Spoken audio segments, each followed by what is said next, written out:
ನಮಸ್ಕಾರ. ಒಪಿ ನ್ಯೂಸ್‌ಗೆ ಸ್ವಾಗತ. ನಾನು ಬಸವರಾಜ್ ಜೆ. ಬೀದರ್. ಬೀದರ್‌ನ ಯುನಿಟಿ ಪಬ್ಲಿಕ್ ಶಾಲೆಯೊಂದರಲ್ಲಿ 8ನೇ ವರ್ಷದ ವಾರ್ಷಿಕೋತ್ಸವ ಸಮಾರಂಭವು ದಿನಾಂಕ 21-2-2026 ರಂದು ಶಾಲಾ ಆವರಣದಲ್ಲಿ ಅತ್ಯಂತ ವಿಜೃಂಭಣೆಯಿಂದ ಜರುಗಿತು. ಸಮಾರಂಭಕ್ಕೆ ಶಾಲಾಡಳಿತ ಮಂಡಳಿ, ಪಾಲಕರು, ಗ್ರಾಮಸ್ಥರು ಹಾಗೂ ವಿದ್ಯಾರ್ಥಿಗಳು ಹೆಚ್ಚಿನ ಸಂಖ್ಯೆಯಲ್ಲಿ ಭಾಗವಹಿಸಿದ್ದರು. ಈ ಕಾರ್ಯಕ್ರಮಕ್ಕೆ ಅಧ್ಯಕ್ಷರಾಗಿ ಶಾಲಾಭಿವೃದ್ಧಿ ಸಮಿತಿ ಅಧ್ಯಕ್ಷರು ಅವಿನಾಶ್ ದಿನೆ, ಭಗತ್ ಸಿಂಧೆ, ಶಿವಾಜಿ ಸಾಕ್ರೆ ಆಗಮಿಸಿದ್ರು. ಮಕ್ಕಳಿಗೆ ಪ್ರೇರಣಾದಾಯಕ ಸಂದೇಶವನ್ನು ನೀಡಿದ್ರು. ಸಮಾರಂಭದ ಆರಂಭದಲ್ಲಿ ಶಾಲಾ ವಿದ್ಯಾರ್ಥಿಗಳಿಂದ ಪ್ರಾರ್ಥನೆ ಮತ್ತು ಸ್ವಾಗತ ನೃತ್ಯ ನಡೆಯಿತು. ನಂತರ ಶಾಲೆಯ ಮುಖ್ಯೋಪಾಧ್ಯಾಯರು ಶಾಲೆಯ 8ನೇ ವರ್ಷದ ಶೈಕ್ಷಣಿಕ ಸಾಧನೆಗಳನ್ನು, ಪಠ್ಯೇತರ ಚಟುವಟಿಕೆಗಳು ಹಾಗೂ ಭವಿಷ್ಯದ ಯೋಜನೆಗಳ ಕುರಿತು ವಿವರವಾದ ವರದಿಯನ್ನು ಸಹ ಮಂಡಿಸಿದರು. ಈ ಸಂದರ್ಭದಲ್ಲಿ ವಿದ್ಯಾರ್ಥಿಗಳು ಸಾಂಸ್ಕೃತಿಕ ಕಾರ್ಯಕ್ರಮಗಳಾಗಿ ದೇಶಭಕ್ತಿ ಗೀತೆ, ನೃತ್ಯ, ನಾಟಕ, ಭಾಷಣ ಹಾಗೂ ಯೋಗ ಪ್ರದರ್ಶನಗಳನ್ನು ಪ್ರಸ್ತುತಪಡಿಸಿ ಪ್ರೇಕ್ಷಕರ ಮನಗೆದ್ದರು. ಕಾರ್ಯಕ್ರಮದ ಮಧ್ಯೆ ಸಾಧನೆ ಮಾಡಿದ ವಿದ್ಯಾರ್ಥಿಗಳಿಗೆ ಬಹುಮಾನ ಹಾಗೂ ಪ್ರಶಂಸಾ ಪತ್ರಗಳನ್ನು ಸಹ ವಿತರಿಸಲಾಯಿತು. ಅದೇ ರೀತಿ ಅತಿಥಿಗಳು ತಮ್ಮ ಭಾಷಣದಲ್ಲಿ ಶಿಕ್ಷಣದ ಮಹತ್ವ, ಶಿಸ್ತು, ಸಂಸ್ಕಾರ ಹಾಗೂ ಗುರಿ ಸಾಧನೆಯ ಕುರಿತು ವಿದ್ಯಾರ್ಥಿಗಳಿಗೆ ಅಮೂಲ್ಯ ಸಲಹೆಗಳನ್ನು ಸಹ ನೀಡಿದರು.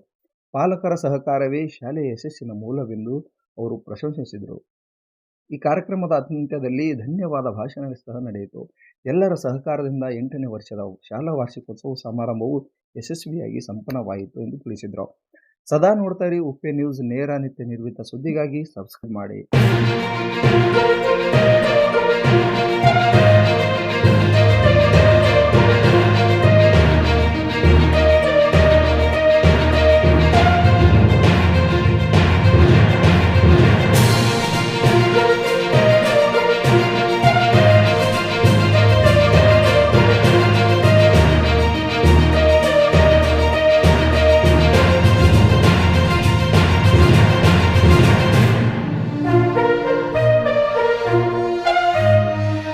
Thank you.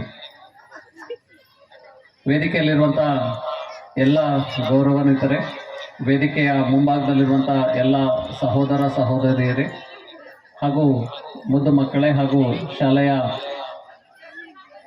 ಉಪನ್ಯಾಸಕರೇ, ಸೊ ತಮ್ಮೆಲ್ಲರಿಗೂ ಸಹ ಗೊತ್ತಿರೋ ಹಾಗೆ ಯುನಿಟಿ ಪಬ್ಲಿಕ್ ಸ್ಕೂಲ್ 8ನೇ ವರ್ಷದ ಶಾಲಾ ವಾರ್ಷಿಕೋತ್ಸವವನ್ನು ಈ ದಿನ ಆಚರಿಸ್ತಾ ಇದೆ. ಮೊದಲನೇದಾಗಿ ಶಾಲೆಯಲ್ಲಿರುವಂಥ ಮಕ್ಕಳಿಗೆ ಒಳ್ಳೆಯದಾಗಲಿ ಅಂತ ಅಂದ್ಬಿಟ್ಟು ನಾನು ಆಶಿಸಲಿಕ್ಕೆ ಇಷ್ಟಪಡ್ತೇನೆ. ಈ ಕಲ್ಯಾಣ ಕರ್ನಾಟಕ ಭಾಗದ ಒಳಗಡೆ ತಮ್ಮೆಲ್ಲರಿಗೂ ಸಹ ಗೊತ್ತಿರೋ ಹಾಗೆ ಶಿಕ್ಷಣ ಎಷ್ಟು ಇಂಪಾರ್ಟೆಂಟ್ ಅಂತ ಅಂದ್ಬಿಟ್ಟು ತಾವೆಲ್ಲರೂ ಸಹ ಮನವರಿಕೆ ಮಾಡ್ಕೊಂಡಿರೋದಕ್ಕೋಸ್ಕರವಾಗಿ ಮೊದಲನೇದಾಗಿ ತಮ್ಮೆಲ್ಲರನ್ನೂ ಸಹ ನಾನು ಗೌರವಿಸಲಿಕ್ಕೆ ಇಷ್ಟಪಡ್ತೇನೆ. ಸೊ ನಾವೇನಾದರೂ ಸಹ ನಮ್ಮ ಬಡತನದಿಂದ ಅಥವಾ ನಮ್ಮ ಸಂಕೋಲಗಳಿಂದ ಹೊರಗಡೆ ಬರಬೇಕು ಅಂತ ಹೇಳಿದ್ರೆ ಒಂದೇ ಅಸ್ತ್ರ ಇರುವಂಥದ್ದು, ಬಡವರಿಗೆಲ್ಲರಿಗೂ ಸಹ ಇರುವಂಥದ್ದು ಒಂದೇ ಅಸ್ತ್ರ ಅಂತ ಹೇಳಿದ್ರೆ ಶಿಕ್ಷಣ. ಬಾಬಾ ಸಾಹೇಬರು ಸಹ ಅದನ್ನೇ ಹೇಳಿರುವಂಥದ್ದು. ಶಿಕ್ಷಣದಕ್ಕೆ ನೀವು ಪ್ರಾಮುಖ್ಯತೆಯನ್ನು ಕೊಟ್ಟರಿ ಅಂತ ಹೇಳಿದ್ರೆ ಆಟೋಮೆಟಿಕ್ಕಾಗಿ ನಮ್ಮದು ಲೈಫ್ ಸ್ಟೈಲ್ ಎಲ್ಲದೂ ಸಹ ಚೇಂಜ್ ಆಗ್ತದೆ ಅಂತ ಅಂದ್ಬಿಟ್ಟು. ಸೊ ಇತ್ತೀಚಿನ ದಿನಮಾನಗಳಲ್ಲಿ ಎಲ್ಲರೂ ಸಹ ಪೇರೆಂಟ್ಸ್ಗಳು, ಮೋಸ್ಟ್ ಆಫ್ ದಿ ಪೇರೆಂಟ್ಸ್ ಮಕ್ಕಳುಗಳ ಭವಿಷ್ಯ ಚೆನ್ನಾಗಿರಬೇಕು, ನಾನು ಕಷ್ಟಪಟ್ಟ ಹಾಗೆ ನನ್ನ ಮಕ್ಕಳುಗಳು ಕಷ್ಟಪಡಬಾರ್ದು ಅಂತ ಅಂದ್ಬಿಟ್ಟು ಎಲ್ಲರೂ ಸಹ ಶಾಲೆಗಳಿಗೆ ಕಳಿಸ್ತಿದ್ದೀರಾ, ಒಳ್ಳೊಳ್ಳೆ ಎಜುಕೇಷನ್ ಕೊಡಿಸ್ತಾ ಇದ್ದೀರಾ. ಇದು ಒಳ್ಳೆಯ ಬೆಳವಣಿಗೆ. ಸೊ ಆರಂಭದಲ್ಲಿರುವಂತಹ ನಮ್ಮ ಈ ಉತ್ಸುಕತೆ ಮಕ್ಕಳುಗಳು ದಿನ ಬೆಳೆದಂಗೆ ಅಥವಾ ಕಾಲೇಜಿಗೆ ಹೋದಂಥ ಸಂದರ್ಭದಲ್ಲಿ ಅಥವಾ ಡಿಗ್ರಿ ಆದಂಥ ಸಂದರ್ಭದಲ್ಲಿ ಸೊ ನಾವು ಸ್ವಲ್ಪ ಆಸಕ್ತಿಯನ್ನು ಕುಂದಿಸ್ತಾ ಬರ್ತೇವೆ. ಅಂತ ಹೇಳಿದ್ರೆ ಡಿಗ್ರಿ ಮುಗಿದಿದೆ, ಏನಾದರೂ ಕೆಲಸ ಹುಡ್ಕೋ ಅಂತ ಅಂದ್ಬಿಟ್ಟು ಅವನು ಯಾವುದಾದ್ರೂ ಪ್ರೈವೇಟಿಗೆ ಹೋಗ್ತಾನೆ, ಪ್ರೈವೇಟ್ನಲ್ಲೇ ಅವನ ಜೀವನ ಮುಗ್ದೋಗ್ತದೆ. ಸೊ ಅವಕಾಶಗಳು ತುಂಬ ಇರ್ತದೆ. ಅವಕಾಶಗಳ ಹಿಂದೆ ಹೋಗಬೇಕಾಗ್ತದೆ. ಕೆಲವು ಜನ ಬೇಗ ಒಳ್ಳೆ ಉದ್ಯೋಗಗಳನ್ನ, ಅದು ಗೌರ್ಮೆಂಟ್ ಉದ್ಯೋಗಗಳೇ ಇರ್ಬೋದು ಅಥವಾ ಬಿಸ್ನೆಸ್ಸೇ ಇರ್ಬೋದು, ಉದ್ಯೋಗನೇ ಮಾಡಬೇಕು ಅಂತ ಅಂದ್ಬಿಟ್ಟು ಏನಿಲ್ಲ, ಬಿಸ್ನೆಸ್ ಮಾಡಿದ್ರು ಸಹ ಒಳ್ಳೆ ಅವಕಾಶಗಳು ಸಹ ಇರ್ತದೆ. ಸೊ ಬಿಸ್ನೆಸ್ ಮಾಡಲಿಕ್ಕೆ ಅಥವಾ ಬಗ್ಗೆ ಮಾತಾಡಬೇಕು ಅಂತ ಅಂದ್ಬಿಟ್ಟು ಹೇಳಿದ್ರೆ ಈಗ ಪಕ್ಕದ ಮನೆಯವರು ಒಂದು ಒಳ್ಳೆ ಉದ್ಯೋಗ ಹಿಡಿದಿದ್ದಾರೆ ಅಥವಾ ಬಿಸ್ನೆಸ್ ಮಾಡ್ತಿದ್ದಾರೆ, ನನ್ನ ಮಗ ಯಾವುದೂ ಉದ್ಯೋಗ ಮಾಡ್ತಾ ಇಲ್ಲ, ಬಿಸ್ನೆಸ್ ಮಾಡ್ತಾ ಇಲ್ಲ ಅಂತ ವ್ಯಕ್ತಿತ್ವ ಅನ್ನೋದಿರ್ತದೆ, ಅವ್ರದ್ದೇ ಅಂತ ಕ್ಯಾಲಿಬರ್ ಅನ್ನೋದಿರ್ತದೆ. ಆ ಕ್ಯಾಲಿಬರ್ನ ನಾವು ಪುಷ್ ಮಾಡಬೇಕಷ್ಟೆ. ಅಂತ ಹೇಳಿದ್ರೆ ಅವರಿಗೆ ನಿಮ್ಮ ಕ್ಷೇತ್ರ ಏನಿದೆ ಕ್ಷೇತ್ರದಲ್ಲಿ ಮುಂದುವರಿ, ನಾವು ಯಾವಾಗಲೂ ಸಹ ನಿಮ್ಮ ಸಪೋರ್ಟಿವ್ ಆಗಿ ಇರ್ತೀವಿ ಅಂತ ಅಂದ್ಬಿಟ್ಟು ಹೇಳಿದ್ರೆ ಆಟೋಮೆಟಿಕಲಿ ಪ್ರತಿಯೊಬ್ಬ ಮಗುವೂ ಸಹ ಅಥವಾ ಪ್ರತಿಯೊಬ್ಬ ವ್ಯಕ್ತಿನೂ ಸಹ ಪ್ರತಿಯೊಬ್ಬರಿಗೂ ಸಹ ಕ್ಯಾಲಿಬರ್ ಅನ್ನೋದಿರ್ತದೆ. ಸೊ ಆ ಕ್ಯಾಲಿಬರ್ ಮೂಲಕವಾಗಿ ಅವರೆಲ್ಲರೂ ಸಹ ಮುಂದುವರಿತಾರೆ. ಆ್ಯಸ್ ಎ ಪೇರೆಂಟ್ಸ್ ಆಗಿ ನಾವು ನಮ್ಮ ಮಕ್ಕಳುಗಳಿಗೆ ಒಳ್ಳೆಯ ದಾರಿಯನ್ನು ತೋರಿಸುವಂಥದ್ದು, ಒಳ್ಳೆಯ ರೀತಿಯಲ್ಲಿ ನಡ್ಕೊಂಡು ಹೋಗುವಂಥದ್ದು ಹೇಳುವಂಥದ್ದು, ನಮ್ಮ ಆದರ್ಶ ವ್ಯಕ್ತಿಗಳೇನಿದ್ದಾರೆ ಅವರ ಜೀವನದ ಬಗ್ಗೆ ಹೇಳುವಂಥದ್ದು, ಆದಷ್ಟು ಮೊಬೈಲ್ಗಳನ್ನ ಟಿ ವಿಗಳನ್ನು ಕಮ್ಮಿ ಮಾಡುವಂಥದ್ದು. ಫಾರ್ ಎಕ್ಸಾಂಪಲ್ ಈಗ ಎಲ್ಲ ಪೇರೆಂಟ್ಸ್ಗಳು ಸಹ ಇದ್ದಾರೆ. ನಾನು ಒಬ್ಬ ಪೇರೆಂಟಾಗಿ ಹೇಳೋದಾದರೆ, ಮಕ್ಕಳೇನಾದರೂ ಗಲಾಟೆ ಮಾಡಿದ್ರು ಅಂತ ಹೇಳಿದ್ರೆ ತಾಯಂದರು ಅಥವಾ ತಂದೆಯಂದರು ಅವ್ರು ಕೆಲಸ ಮಾಡ್ಕೋಬೇಕು ಅಂತ ಅಂದ್ಬಿಟ್ಟು ಹೇಳಿದಂಥ ಸಂದರ್ಭದಲ್ಲಿ ಮೊಬೈಲ್ ಕೊಡುವಂಥದ್ದು ಅಥವಾ ಟಿ ವಿ ಹಾಕ್ಕೊಡುವಂಥದ್ದು, ಈ ರೀತಿ ಬಿಹೇವಿಯರನ್ನು ನಾವೇ ಕಲಿಸ್ತಾ ಹೋದ್ವು ಅಂತ ಹೇಳಿದ್ರೆ ಅಥವಾ ನಮ್ಮ ಜವಾಬ್ದಾರಿಗಳಿಂದ ನಾವು ನುಳಿಸ್ಕೊಳ್ತಾ ಹೋದ್ವು ಅಂತ ಅಂದ್ಬಿಟ್ಟು ಹೇಳಿದ್ರೆ ಮಕ್ಕಳುಗಳು ಬೇರೆ ದಿಕ್ಕಿನಲ್ಲೇ ಸಾಗ್ತಾರೆ. ಸೊ ಹಾಗಾಗಿ ಈಗ ಮೊಬೈಲ್ ಇಂಪಾರ್ಟೆಂಟ್ ಅಥವಾ ಟಿ ವಿಯಲ್ಲಿ ಕಾರ್ಯಕ್ರಮಗಳು ಇಂಪಾರ್ಟೆಂಟ್ ಇಲ್ಲ ಅಂತ ಅಂದ್ಬಿಟ್ಟು ಹೇಳೋದಿಲ್ಲ. ಮೇನ್ ಟೈಮ್ ಅವರ ವ್ಯಕ್ತಿತ್ವ, ಅವ್ರಿಗೆ ಏನು ಇಂಟ್ರೆಸ್ಟ್ ಇದೆ. ಫಾರ್ ಎಕ್ಸಾಂಪಲ್ ಒಂದು ಮಗು ಹಾಡೋದ್ರೊಳಗಡೆ ಇಂಟ್ರೆಸ್ಟ್ ಇರ್ಬೋದು, ಇನ್ನೊಂದು ಮಗುವಿಗೆ ಡ್ಯಾನ್ಸಿಂಗ್ ಬಗ್ಗೆ ಇಂಟ್ರೆಸ್ಟ್ ಇರ್ಬೋದು, ಇನ್ನೊಂದು ಮಗುವಿಗೆ ಸೈನ್ಸ್ ಬಗ್ಗೆ ಇಷ್ಟ ಇರ್ಬೋದು. ಸೊ ಅವ್ರದ್ದು ಮೇಜರ್ ಕಾನ್ಸೆಪ್ಟ್ ಏನಿದೆ ಅಥವಾ ಅವ್ರು ಏನು ಯೋಚನೆ ಮಾಡ್ತಾರೆ ಆ ವ್ಯಾಪ್ತಿ ಒಳಗಡೆ ನಾವು ಆ ಮಕ್ಕಳುಗಳನ್ನ ಬೆಳೆಸಲಿಕ್ಕೆ ಹೋಗಬೇಕಾಗ್ತದೆ. ಫಾರ್ ಎಕ್ಸಾಂಪಲ್ ದೊಡ್ಡ ದೊಡ್ಡ ಅಥವಾ ಸಮಾಜದಲ್ಲಿ ಪ್ರಮುಖವಾದಂಥ ವ್ಯಕ್ತಿಗಳು ಅಂತ ಅಂದ್ಬಿಟ್ಟು ನಾವು ಏನು ಹೇಳ್ತೀವಿ, ಅವರು ಡೇ ಒನ್ನಿಂದಲೇ ಅವ್ರ ಮಕ್ಕಳುಗಳು ಏನಾಗಬೇಕು ಅಥವಾ ಯಾವ ರೀತಿ ಬೆಳೆಸಬೇಕು ಅನ್ನೋದ್ರ ಬಗ್ಗೆ ಯೋಚನೆ ಮಾಡ್ತಾರೆ. ಫಾರ್ ಎಕ್ಸಾಂಪಲ್ ನನ್ನ ಮಗ ಒಬ್ಬ ಸ್ಪೋರ್ಟ್ಸ್ ಮ್ಯಾನ್ ಆಗಬೇಕು ಅಂತ ಹೇಳಿದ್ರೆ ಡೇ ಒನ್ನಿಂದಲೇ ಅವರಿಗೆ ಸ್ಪೋರ್ಟ್ಸ್ ಬಗ್ಗೆ ಇಂಟ್ರೆಸ್ಟ್ ತೋರಿಸ್ತಾರೆ. ನನ್ನ ಮಗ ಏನಾದರೂ ಸಹ ಅಥವಾ ನನ್ನ ಮಗಳು ಬಿಸ್ನೆಸ್ ಮಾಡಬೇಕು ಅಂತ ಅಂದ್ಬಿಟ್ಟು ಹೇಳಿದ್ರೆ ಬಿಸ್ನೆಸ್ ದಾರಿಗಳನ್ನ ಅವರಿಗೆ ಹೇಳ್ಕೊಡ್ತಾ ಹೋಗ್ತಾರೆ. ಸೊ ಹೀಗೆ ನಮ್ಮ ಮಕ್ಕಳುಗಳು ಅವ್ರಿಗೆ ಯಾವುದು ಆಸಕ್ತಿ ಇರುವಂಥ ಕ್ಷೇತ್ರ ಇದೆ ಆ ಆಸಕ್ತಿ ಇರುವಂಥ ಕ್ಷೇತ್ರಗಳನ್ನು ಆ್ಯಸ್ ಎ ಪೇರೆಂಟ್ ಆಗಿ ಆ್ಯಸ್ ಎ ಟೀಚರ್ ಆಗಿ ನಾವು ಗುರುತಿಸಬೇಕು ಮತ್ತು ಅವರಿಗೆ ಪ್ರೋತ್ಸಾಹವನ್ನು ಕೊಡ್ತಾ ಹೋಗಬೇಕು. ಸೊ ಒಂದು ಗಿಳಿ ಉದಾಹರಣೆಯನ್ನು ನಿಮಗೆ ಹೇಳಲಿಕ್ಕೆ ಇಷ್ಟಪಡ್ತೇನೆ. ಗಿಳಿ ಅಂತ ಹೇಳಿದ್ರೆ ಕಲರ್ನಲ್ಲಿ ತುಂಬ ಚೆನ್ನಾಗಿರ್ತದೆ, ಹಣ್ಣನ್ನು ತಿಂತದೆ, ಅದು ನೋಡಲಿಕ್ಕೆ ಎಲ್ರಿಗೂ ಸಹ ಖುಷಿ. ಗಿಳಿ ಅಂತ ಹೇಳಿದ್ರೆ ಆಲ್ಮೋಸ್ಟ್ 90% ಜನರಿಗೆ ಖುಷಿ ಇರ್ತದೆ, ಯಾಕೆಂದರೆ ಅದ್ರ ಕಲರ್ ಅಥವಾ ಅದು ಹಣ್ಣು ತಿನ್ಕೊಂಡು ಸ್ವಚ್ಛಂದವಾಗಿ ಹಾರ್ಕೊಂಡಿರ್ತದೆ. ಈ ಸ್ವಚ್ಛಂದವಾಗಿ ಹಾರ್ತಿರುವಂತಹ ಗಿಳಿ ಒಂದು ಕುಂಟಗಿಳಿ ಸಹವಾಸವನ್ನು ಮಾಡ್ತಂತೆ. ಸೊ ಕುಂಟಗಿಳಿ ಸಹವಾಸವನ್ನು ಮಾಡಿದಾಗ ಏನಾಯಿತು ಅಂತ ಅಂದ್ಬಿಟ್ಟು ಹೇಳಿದ್ರೆ ಆ ಕುಂಟಗಿಳಿ ಹೇಳ್ತಾನೆ ಅಂತ ಅಷ್ಟೊಂದು ಮೇಲ್ಗಡೆ ಆರ್ತಿಯಲ್ಲ ನೀನು, ಮೇಲ್ಗಡೆಯಿಂದ ಬಿದ್ದರೆ ಏನು ಅಂತ ಅಂದ್ಬಿಟ್ಟು ಅಥವಾ ಬಿದ್ದರೆ ನೀನು ಸತ್ತ ಹೋಗ್ಬಿಡ್ತೀಯ, ಅಷ್ಟೊಂದು ಮೇಲಕ್ಕೆ ಆರಕ್ಕೆ ಹೋಗ್ಬೇಡ ಅಂತ ಅಂದ್ಬಿಟ್ಟು. ಸರಿ ಏನು ಮಾಡಬೇಕು ಅಂತ ಅಂದ್ಬಿಟ್ಟು ಫ್ರೆಂಡ್ಶಿಪ್ ಮಾಡಿಬಿಡ್ತಲ್ಲ, ಏನು ಮಾಡಬೇಕು ಅಂತ ಕೇಳಿದಾಗ ಸ್ವಲ್ಪ ಆಹಾರ ಹುಡುಕು ಸುಮ್ಮನಾಗು ಅಂತ ಅಂದ್ಬಿಟ್ಟು ಹೇಳ್ತದೆ. ಅದು ಒಂದು ಮರದಿಂದ ಇನ್ನೊಂದು ಮರಕ್ಕೂ ಆರುವಂಥದ್ದು ಸಾಕು ಅಂತ ಅಂದ್ಬಿಟ್ಟು ಹಣ್ಣೇನಾದ್ರು ಸಿಕ್ತು ಅಂತ ಹೇಳಿದ್ರೆ ತಿನ್ನೋದು, ಜೀವನ ಕಳೆಯುವಂಥದ್ದು ಹೀಗೆ ಆಯ್ತಂತೆ. ಕಾಲಕ್ರಮೇಣವಾಗಿ 4-5 ವರ್ಷಗಳು ಆದ ತಕ್ಷಣ ಅದು ತನ್ನ ಆರುವಂತಹ ಗುಣವನ್ನೇ ಬಿಡ್ತಂತೆ. ಪಕ್ಷಿ ಅಂತ ಹೇಳಿದ್ರೆ ಹಾರಬೇಕದು, ಎಷ್ಟು ಎತ್ತರಕ್ಕೆ ಹಾರ್ತದೆ, ಎಷ್ಟು ದೂರಕ್ಕೆ ಹಾರ್ತದೆ, ಅದ್ರ ಗುಣ ಇರ್ತದೆ, ಅದಕ್ಕೆ ಆ ಕ್ಯಾಲಿಬರ್ ಇರ್ತದೆ. ಈ ಕುಂಟುಗುಳಿ ಸಹವಾಸವನ್ನು ಮಾಡಿದ್ರಿಂದಾಗಿ ಅದು ಹಾರುವಂಥ ತನ್ನ ಲಕ್ಷಣವನ್ನೇ ಬಿಡ್ತಂತೆ. ಸೊ ಇದ್ರದ್ದು ತಾತ್ಪರ್ಯ ಏನಪ್ಪ ಅಂತ ಹೇಳಿದ್ರೆ ಪ್ರತಿಯೊಂದು ಮಗು ಅಥವಾ ಪ್ರತಿಯೊಬ್ಬ ವ್ಯಕ್ತಿಗೂ ಸಹ ತನ್ನದೇ ಆದಂಥ ಒಂದು ಕ್ಯಾಲಿಬರ್ ಇರ್ತದೆ. ನಾವು ಮಾಡುವಂತಹ ಸಹವಾಸ ಏನಿದೆ, ಫ್ರೆಂಡ್ಶಿಪ್ ಏನಿದೆ, ಆ ಫ್ರೆಂಡ್ಶಿಪ್ಪು ಉತ್ತಮ ಇರುವಂಥವ್ರ ಜೊತೆಗೆ ಅಂತ ಹೇಳಿದ್ರೆ ನಮ್ಮ ಜೀವನಕ್ಕೆ ಯಾರು ಸಪೋರ್ಟ್ ಮಾಡ್ತಾರೋ ಅವ್ರ ಜೊತೆ ನಾವು ಫ್ರೆಂಡ್ಶಿಪ್ ಮಾಡಬೇಕಾಗ್ತದೆ. ರಕ್ತ ಸಂಬಂಧ ಬೈ ಹಣೆ ಬರೋದಿಂದ ಬಂದರೆ ಫ್ರೆಂಡ್ಶಿಪ್ ಅನ್ನೋದು ಆಯ್ಕೆ ಮೂಲಕವಾಗಿರ್ತದೆ. ಈಗ ನಾನು ನಮ್ಮ ಚಿಕ್ಕಪ್ಪನೇ, ದೊಡ್ಡಪ್ಪನೇ ಅವ್ರನ್ನ ನಾವು ಚೇಂಜ್ ಮಾಡೋಕ್ಕಾಗಲ್ಲ, ಆದರೆ ಫ್ರೆಂಡ್ಸನ್ನ ಚೇಂಜ್ ಇಂಪಾರ್ಟೆಂಟ್ ಆಗಿರ್ತದೆ. ಸೊ ಹಾಗಾಗಿ ಮಕ್ಕಳುಗಳಿರ್ಬೋದು ಅಥವಾ ಪೇರೆಂಟ್ಸ್ಗಳಿರ್ಬೋದು, ಒಳ್ಳೆಯವರ ಸಹವಾಸವನ್ನು ಮಾಡೋಣ. ಒಳ್ಳೆಯ ರೀತಿ ಮಕ್ಕಳುಗಳ ಭವಿಷ್ಯಕ್ಕೋಸ್ಕರವಾಗಿ ಅಥವಾ ನಮ್ಮ ಜೀವನದ ಭದ್ರತೆಗೋಸ್ಕರವಾಗಿ ನಾವೆಲ್ಲರೂ ಸಹ ಶ್ರಮ ಪಡೋಣ. ಮಿಡ್ಲ್ ಕ್ಲಾಸ್ ಅಥವಾ ಲೋವರ್ ಮಿಡ್ಲ್ ಕ್ಲಾಸ್ನವರು ಒಂದು ಶಾಲೆಗೆ ಕಳಿಸುವಂಥದ್ದು ಅಥವಾ ಒಂದು ಜೀವನವನ್ನು ಮಕ್ಕಳುಗಳಿಗೆ ಜೀವನ ಕಟ್ಟಿಕೊಡುವಂಥದ್ದು ತುಂಬ ದೊಡ್ಡ ಸವಾಲಾಗಿರ್ತದೆ ಈಗಿನ ಪರಿಸ್ಥಿತಿಗಳಲ್ಲಿ. ಅವೆಲ್ಲವನ್ನೂ ಸಹ ನೀವು ಮೆಟ್ಟು ನಿಂತು ಮಕ್ಕಳುಗಳೆಲ್ಲರೂ ಸಹ ಒಳ್ಳೆಯ ಎಜುಕೇಷನ್ ತೊಗೊಬೇಕು ಅಂತ ಅಂದ್ಬಿಟ್ಟು ಒಂದು ಒಳ್ಳೆಯ ಶಾಲೆಗೆ ತಾವೆಲ್ಲರೂ ಸಹ ಸೇರಿಸಿದ್ರ. ಶಾಲೆಗೆ, ಮಕ್ಕಳುಗಳಿಗೆ, ಪೇರೆಂಟ್ಸ್ಗಳಿಗೆ ಎಲ್ರಿಗೂ ಸಹ ಒಳ್ಳೆಯದಾಗಲಿ ಅಂತ ಅಂದ್ಬಿಟ್ಟು ಹೇಳ್ತಾ ನನ್ನ ಮಾತುಗಳಿಗೆ ನಾನು ವಿರಾಮ ಹಾಕ್ತೇನೆ. ಎಲ್ರಿಗೂ ನಮಸ್ಕಾರ. ಶಾಲೆಯ ಎಲ್ಲ ಮಕ್ಕಳಿಗೂ ಹಾಗೂ ವಿದ್ಯಾರ್ಥಿಗಳ ತಂದೆ ತಾಯಿಗಳಿಗೂ ಶುಭಾಶಯನ್ನು ಕೋರುತ್ತಾ, ಇವತ್ತು ನಮ್ಮ ಯೋಗೇಶ್ ಸರ್ ಮಕ್ಕಳಿಗೆ ಒಂದು ಒಳ್ಳೆಯ ವಿಚಾರ ಹೇಳಿದ್ದಾರೆ. ಯಾಕಂದ್ರೆ ಮಕ್ಕಳು, ಇವತ್ತಿನ ಮಕ್ಕಳು ನಾಳಿನ ಭವಿಷ್ಯ. ಇಲ್ಲಿರ್ತಕ್ಕಂಥ ಮಕ್ಕಳು ಈ ದೇಶದ ಪ್ರಧಾನಮಂತ್ರಿ ಆಗ್ಬೋದು, ಇದು ಜಿಲ್ಲಾಧಿಕಾರಿ ಆಗ್ಬೋದು, ಈ ಭಾಗದ ಅನೇಕ ಪ್ರತಿಭೆಯನ್ನು ಮುಚ್ಚಿರ್ತಕ್ಕಂಥ ಮಕ್ಕಳು ಇದ್ದಾರೆ.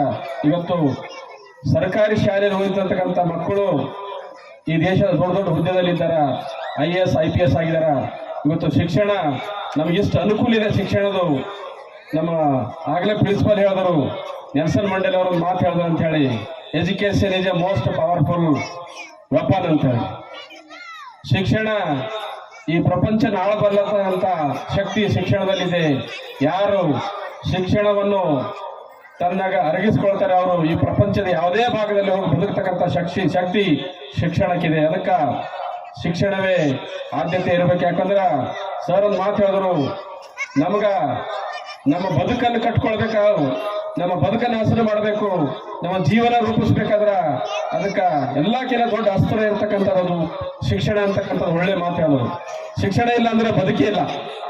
ಅದಕ್ಕ ನಾವು ನಮ್ಮ ಮಕ್ಕಳಿಗೆ ಒಂದು ಹೊತ್ತು ಊಟ ಕಮ್ಮಿ ಮಾಡಿದ್ರು ಪರವಾಗಿಲ್ಲ, ನಾವು ಒಂದು ಹೊತ್ತು ಬಟ್ಟೆ ಸರಿಯಾಗಿದ್ರು ಪರವಾಗಿಲ್ಲ, ಆದ್ರೆ ನಮ್ಮ ಮಕ್ಕಳಿಗೆ ಶಿಕ್ಷಣದ ಕೊರತೆ ಮಾತ್ರ ಕೊಡಬಾರ್ದು. ಯಾಕಂದ್ರೆ ಶಿಕ್ಷಣನೇ ನಮ್ಮ ಬದುಕಿನ ದೊಡ್ಡ ದಾರಿ ಅಂತ ಈ ಮೂಲಕ ನಾನು ಹೇಳಲು ಇಷ್ಟಪಡ್ತೀನಿ. ಪಬ್ಲಿಕ್ ಸ್ಕೂಲ ಒಂದು ಶಿಕ್ಷಣ ಸಂಸ್ಥೆ ನಡೆಸಬೇಕಾದ್ರ ಎಷ್ಟು ಕಷ್ಟ ಇದೆ ಅಂತ ಹೇಳಿ ನಡೆಸರಿಗೆ ಗೊತ್ತಾಗ್ತದ. ಯಾಕಂದ್ರೆ ಕಾರ್ಯಕ್ರಮ ಆಯೋಜನೆ ಮಾಡ್ರಿಗೆ ಸರ್ ಹೇಳ್ತಾ ಇದ್ರು, ಕಾರ್ಯಕ್ರಮ ಆಯೋಜನೆ ಮಾಡ್ರಿ ಏಟ್ ಕಷ್ಟ ನಿಮಗೇನು ಗೊತ್ತು ಅಂತ ಹೇಳ್ತಾ ಇದ್ರು. ಅದರ ಸತ್ಯ ಇದೆ. ವೇದಿಕೆ ಮೇಲೆ ಕುಂತು ಮಾತು ಹೇಳೋರಿಗೆ ಅಷ್ಟಿಲ್ಲ, ಬಟ್ ಆಯೋಜನೆ ಮಾಡ್ತಕ್ಕಂಥ ಎಷ್ಟು ಸಂಕಟ ಎಷ್ಟು ಕಷ್ಟ ಇರ್ತಕ್ಕಂಥದ್ದು ಆ ಆಯೋಜಕರಿಗೆ ಗೊತ್ತಿರ್ತದೆ. ಅದಕ್ಕೆ ಯಾರು ಸಂಸ್ಥೆ ನಡೆಸ್ತಾರ ಅವ್ರಿಗೆ ಗೊತ್ತದ ಸ್ಯಾಲ್ರಿ ಹೆಂಗ್ ಕೊಡಬೇಕು, ಬಿಲ್ಡಿಂಗ್ ರೆಂಟ್ ಹೆಂಗ್ ಕೊಡಬೇಕು, ಈ ತರ ಅನೇಕ ಸಮಸ್ಯೆಗಳು ಇರ್ತದೆ. ಅದೆಲ್ಲ ಮೀರಿ ಶಿಕ್ಷಣ ಸಂಸ್ಥೆ ನಡೆಸಬೇಕಾಗ್ತದೆ. ಇವತ್ತು ಒಂದು ಪ್ರತಿಯೊಂದು ಗೆಲ್ಲಿದ ಒಂದು ಸಂಸ್ಥೆಗಳಾಗ್ಯಾವ. ಅದರ ಇವತ್ತು ಒಂದು ಕಾಂಪಿಟೇಷನ್ ಯುಗದಲ್ಲಿ ನಾವಿವತ್ತು ಈ ಸಂಸ್ಥೆ ನಡೆಸಬೇಕಾಗಿದೆ. ಚಿಕ್ಕ ಸಂಸ್ಥೆ, ಯಾಕಂದ್ರೆ ಈಗಾಗಲೇ ಬಹಳ ದೊಡ್ಡ ಸಂಸ್ಥೆಗಳು ಬರ್ತಾವ. ಜಾಗತಿಕ ಮಟ್ಟದಲ್ಲಿ ಶಿಕ್ಷಣ ಕೂಡ ಜಾಗತಿಕ ಮಟ್ಟದಲ್ಲಿ ಬರ್ತಾವ. ಇವತ್ತು ಎಡಿಫೈ ಅಂತ ಬಂದದ, ಡೆಲ್ಲಿ ಬ್ರಾಂಚ್ ಅದದು, ಇಲ್ಲೇ ನಮ್ಮ ಬೀದರ್ಲಿ ಬಂದದ. ಜನಕ್ಕೆ ಹೇಳ್ಬೇಕಾದ್ರೆ ಡೆಲ್ಲಿದಾಗ ಬಂದದ, ಬೀದರ್ದಾಗ ಬಂದದ ಅಂತಕ್ಕಂಥ ಒಂದು ಭಾವನೆ ಅದ. ಇಂಥ ಸಣ್ಣ ಶಾಲೆಗೆ ಡೆಲ್ಲಿ ನಾವಲ್ಲಿ ಹಾಕಾರಪ್ಪ, ಪ್ರತಿಷ್ಠೆ ಹಾಕಬೇಕಂತ ಎಲ್ಲರಿಗೊಂದು ಪ್ರತಿಷ್ಠೆ ಬೆಳೆದು ಕುಂತದ. ಇವತ್ತು ನನ್ನ ಮಗನಿಗೆ ಎಡಿಫೈದಾಗ ಓದಿಸ್ಬೇಕು, ಮತ್ತೊಂದ್ಸಲಿ ಮತ್ತೆ ಓದಿಸ್ಬೇಕು ಅಂತಕ್ಕಂಥದ್ದು. ಅದರ ಎಲ್ಲಿ ಹೋದರೂ ಕೂಡ ನಾವು ನಮ್ಮ ಮಕ್ಕಳು ಏನು ಓದ್ತಾ ಇದ್ದಾರೆ ಅಂತ ಒತ್ತು ಕೊಟ್ಟಾಗ ಮಾತ್ರ ಆ ಮಕ್ಕಳು ಇಂಪ್ರೂವ್ ಆಗ್ಲಿಕ್ಕೆ ಸಾಧ್ಯ ಆಗ್ತದೆ. ನಾವು ಎಂಥ ಶಾಲೆಯಲ್ಲಿ ಹಾಕಿದ್ರು ಕೂಡ ಅಲ್ಲಿ ಬೇಸಿಕ್ ಮನೆಯಲ್ಲಿರ್ತಕ್ಕಂಥ ತಾಯಿ ತಂದಿ ತನ್ನ ಪೇರೆಂಟ್ಸ್ಗಳು ನನ್ನ ಮಗ ಏನು ಓದ್ ಬಂದನ, ಏನು ಕಲ್ತಾನ, ಮತ್ತೆ ಪ್ರತಿ ಸಾರಿ ಪೇರೆಂಟ್ಸ್ ಮೀಟಿಂಗ್ ಕರೀತಾರ. ಆ ಪೇರೆಂಟ್ಸ್ ಮೀಟಿಂಗ್ ನೀವು ಹೋದ್ರೆ ನಿಮ್ಮ ಮಗಂದು ಏನು ತಪ್ಪಿದೆ, ಏನು ಓದ್ತಾ ಇದ್ದ ಅಂತಕ್ಕಂಥದ್ದು ಕೂಡ ಆ ಶಿಕ್ಷಕರು ಹೇಳ್ತಾರೆ. ಅವಾಗ ನೀವು ತಪ್ಪದೆ, ನೀವು ಪೇರೆಂಟ್ಸ್ಗಳು ತಾಯಂದಿರು ತಪ್ಪದೇ ಆಗೋದು ಪೇರೆಂಟ್ಸ್ ಮೀಟಿಂಗ್ ಹೋಗಿ ನನ್ನ ಮಗನ ನ್ಯೂನ್ಯತೆ ಏನದ, ಯಾಕೆ ಇಂಪ್ರೂವ್ ಆಗ್ತಾ ಇಲ್ಲ, ಯಾವ ಸಬ್ಜೆಕ್ಟ್ ಅಲ್ಲಿ ಇಂಪ್ರೂವ್ ಆಗ್ತಾ ಇಲ್ಲ ಅಂತಕ್ಕಂಥದ್ದು ಅವ್ರಿಗೆ ಕೇಳಿದ್ರೆ ಅವ್ರು ನಿಮ್ಗೆ ಹೇಳ್ತಾರ. ನೀವು ಕೂಡ ಆ ಮಕ್ಕಳಿಗೆ ಇಂಪ್ರೂವ್ ಮಾಡಕ್ ಸಾಧ್ಯ ಆಗ್ತದ. ಮಹಿಳೆ ಒಂದು ಕರೀತಾರೆ, ಶಾಲೆ ಒಂದು ತೆರೆದಂತೆ. ಯಾವ ತಾಯಿ ಮನೆಯಲ್ಲಿ ತನ್ನ ಮಗನಿಗೆ ಬೋಧನೆ ಮಾಡ್ತಾಳ, ಸ್ಕೂಲ್ದು ಆ ಮಗು ಉನ್ನತ ಸ್ಥಾನಕ್ಕೆ ಬೆಳೆಯಕ್ಕೆ ಸಾಧ್ಯ. ಪ್ರಪಂಚದ ಅನೇಕ ಉದಾಹರಣೆಗಳವ. ಇವತ್ತು ಇದೆಲ್ಲ ಮಾಡ್ತಕ್ಕಂಥ ಈ ಕಾರ್ಯಕ್ರಮ ಮಾಡ್ತಕ್ಕಂಥ ಎಲ್ಲ ನಮ್ಮ ಶಿಕ್ಷಕ ವೃಂದದವರಿಗೂ ಅಡ್ಮಿನಿಸ್ಟ್ರೇಟರ್ ಇರ್ತಕ್ಕಂಥ ಎಲ್ಲರಿಗೂ ನಾನು ಒಂದಿವ್ಸ ನಾನು ಮಾತಾಡಲು ಅವಕಾಶ ಮಾಡಿಕೊಟ್ಟಂತ ಎಲ್ಲರಿಗೂ ಒಂದಿವ್ಸ ನಾನು ಮಾತು ಮುಗಿಸ್ತೀನಿ. ಜೈ ಹಿಂದ್, ಜೈ ಭಾರತ್. 8ನೇ ವಾರ್ಷಿಕೋತ್ಸವದ ಕಾರ್ಯಕ್ರಮಕ್ಕೆ ವೇದಿಕೆಯನ್ನು ಅಲಂಕರಿಸತಕ್ಕಂಥ ಈ ಶಾಲೆಯ ಅಧ್ಯಕ್ಷರೇ, ಅದೇ ರೀತಿಯಾಗಿ ಈ ಭಾಗದ ಮುಖಂಡರಾದಂಥ ಪಾಸ್ವಾನ್ ಸರ್ ಅವರೇ, ಅದೇ ರೀತಿಯಾಗಿ ನೀಲಿಕಟ್ಟೆ ಸರ್ ಅವರೇ, ರಾಜೇಶ್ ಕುಮಾರ್ ಶೇರಿಕರ್ ಸರ್ ಅವರೇ, ಹಾಗೂ ಈಗ ತಾನೇ ಪ್ರೇಮಿಗಳೇ, ಈಗಾಗಲೇ 8 ವರ್ಷಗಳಿಂದ ಈ ಶಾಲೆಯನ್ನು ಪ್ರಾರಂಭ ಆಗ್ತಾ ಇದೆ. 8 ವಾರ್ಷಿಕೋತ್ಸವಗಳನ್ನು ತಾವೆಲ್ಲ ನೋಡಿದಿರಿ. ಈ ಒಂದು ಭಾಗದಲ್ಲಿ ಮಕ್ಕಳಿಗೆ ಗುಣಮಟ್ಟದ ಶಿಕ್ಷಣ ನೀಡುವುದರ ಜೊತೆಗೆ ಈ ಒಂದು ಶಾಲೆ ಮುನ್ನುಗ್ತಾ ಇದೆ. ಯಾಕಂದ್ರೆ 8 ವರ್ಷಗಳ ವಾರ್ಷಿಕೋತ್ಸವ ಆಚರಣೆ ಮಾಡ್ತಾ ಇದ್ದಾರೆ. ಅಂದರೆ ನಮ್ಮ ಶ್ರೀಪತಿರಾವ್ ದೀನೆ ಸರ್ ಅವರು ಸಾಮಾಜಿಕ ಕ್ಷೇತ್ರದಲ್ಲಿ ಕೆಲಸ ಮಾಡಿ ತಮ್ಮ ಹೆಸರನ್ನು ಗಳಿಸಿದ್ದಾರೆ. ಈಗ ಶಿಕ್ಷಣ ಕ್ಷೇತ್ರದಲ್ಲಿ ಕೂಡ ಈ ಭಾಗದ ಮಕ್ಕಳಿಗೆ ಕಡಿಮೆ ಒಂದು ವೆಚ್ಚದಲ್ಲಿ ಗುಣಮಟ್ಟದ ಶಿಕ್ಷಣ ನೀಡ್ತಕ್ಕಂಥ ಕೆಲಸ ಮಾಡ್ತಾ ಇದ್ದಾರೆ.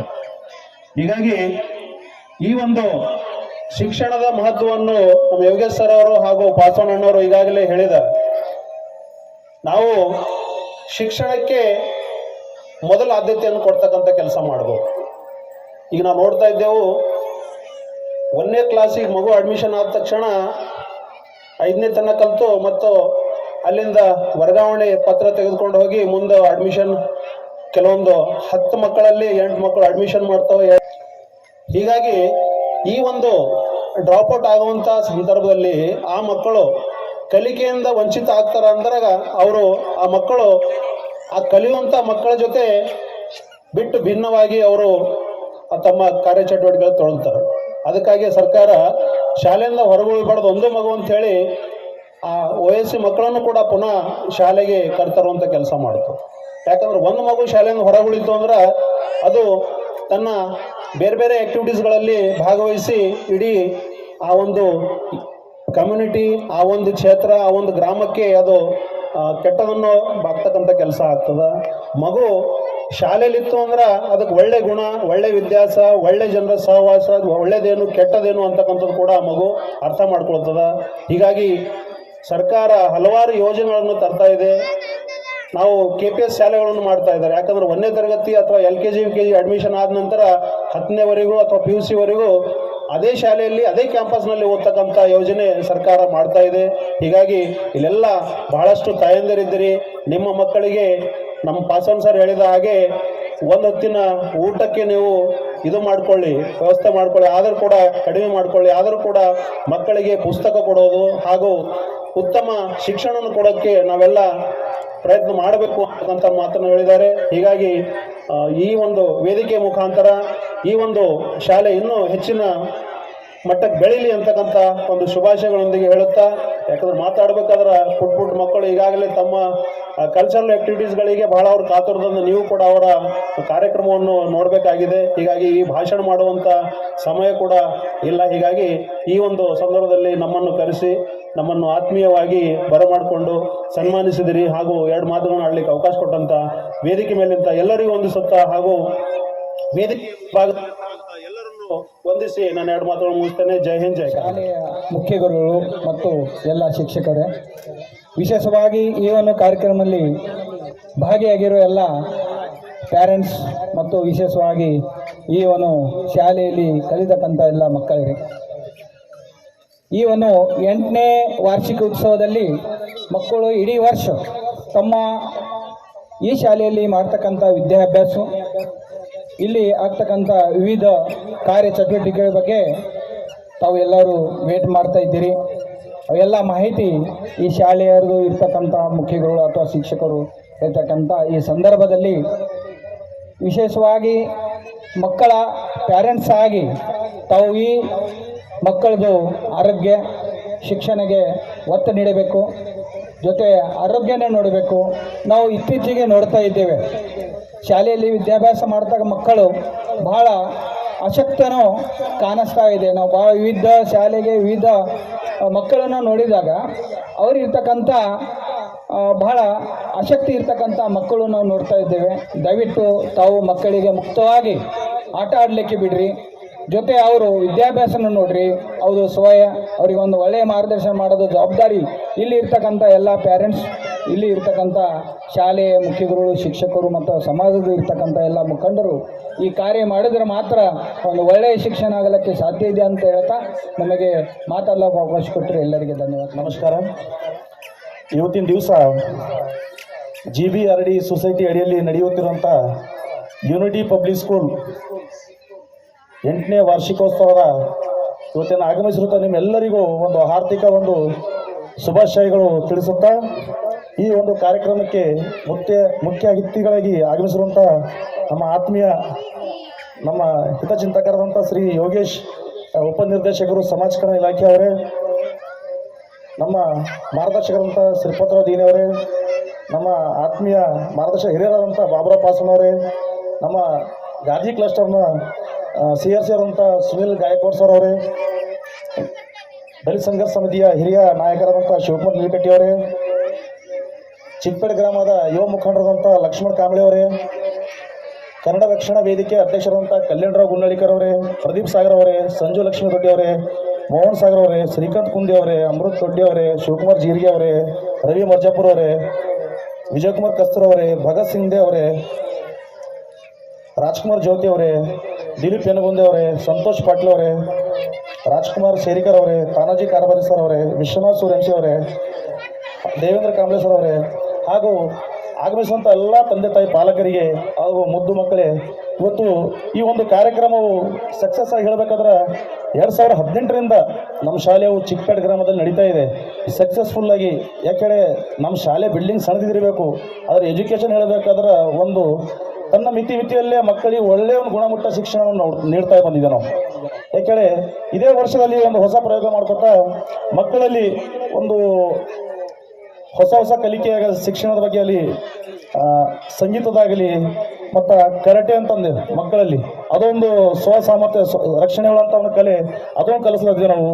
ಮತ್ತು ಇದೇ ವರ್ಷ ನಾವು ಚಿಕ್ಕಪೇಟೆ ಗ್ರಾಮದಲ್ಲಿ ಒಂದು ಅರ್ಧ ಎಕರೆ ಒಂದು ಲ್ಯಾಂಡ್ ಖರೀದಿ ಮಾಡಿ ಓನ್ ಬಿಲ್ಡಿಂಗನ್ನು ಮಾಡ್ತಾ ಇದ್ದೇವೆ ನಾವು.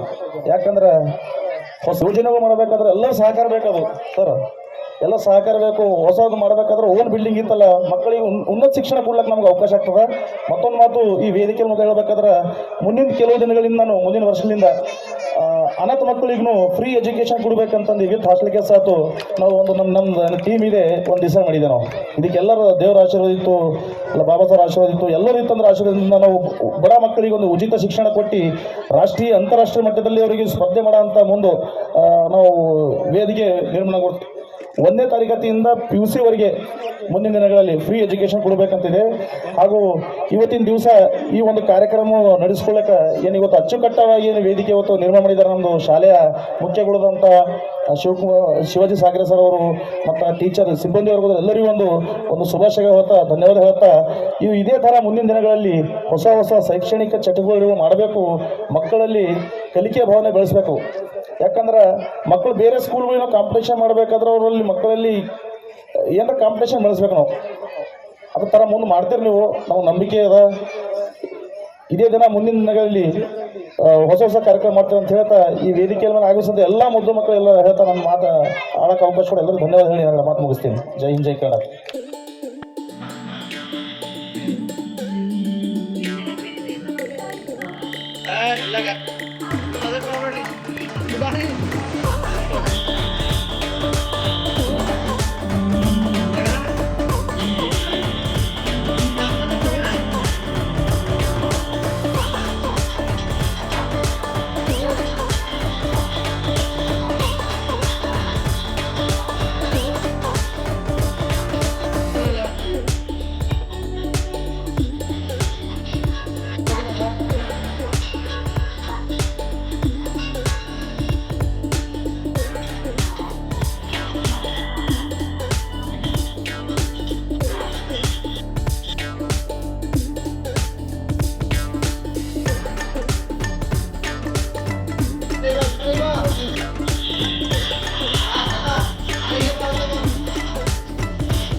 शामी गाने की बल्ले